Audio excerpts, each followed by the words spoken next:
Sekarang kita nak review jam seorang YB. Asyik-asyik saya dah lah. Kesian sangat-sangat. Tapi bila tengok balik gambar ni, kenapa seorang YB memakai jam tangan ini? He is very humble. So jom kita spot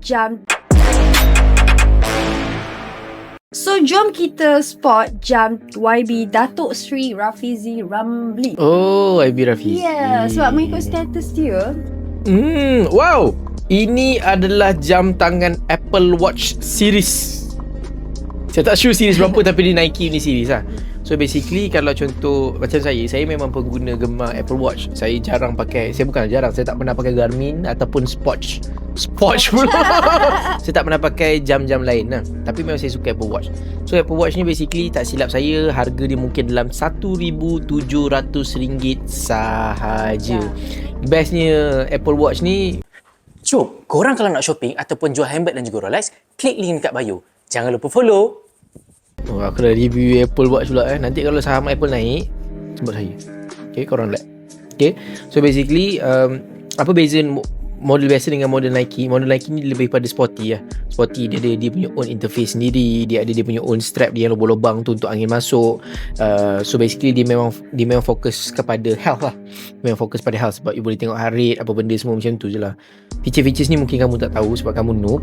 Betul. Mungkin kamu tak kisah sebab kamu tak pernah kisah pasal kesihatan. Sangat. Statement yang sangat betul yang patut diframekan. Tak, kamu diam. Okay, so siapa lagi yang pakai Apple Watch kat sini? Siapa yang suka? Saya pakai Apple Watch. Kenapa bos tak pakai Garmin? Tak tahu lah. Sebab memang saya daripada dulu. Serius. So sekarang kita tengah nak promote Garmin dengan Apple Watch ke apa? Ke kita nak review jam?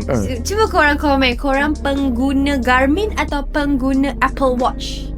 Saya nak pakai Whoop lah sebenarnya. Tapi dia cakap Whoop macam ni kan. Cacar lalu. Tak, dia cakap pun tak hebat. Pace 16. Lari macam sloth. Kau ingat aku apa? Sini.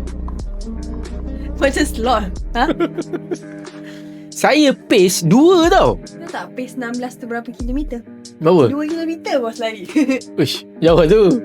Saya jenis pace saya 2 untuk 1000 kilometer. Nice. You are very nice. Amazing. Alright, yeah, that's right. Okay, so korang cuba komen sikit. Tapi saya pun macam nak beli Whoop. Tapi dia cakap Whoop macam mahal sangat. Lepas tu kena bulan-bulan kena bayar pula. Tak semua macam handsome bila pakai ke? Ataupun saya beli je yang fake? Masalahnya, kalau bos beli macam handsome, bos beli ke tak beli ke still tak handsome. So tak payah. Tak, kamu tahu satu benda yang dosa adalah menipu. Jom shopping dan jual melalui Icon Lux. Jimat sehingga 70%, installment serendah RM5 sehari. Jual dan konsign item anda dengan kami. Cepat, DM kita sekarang.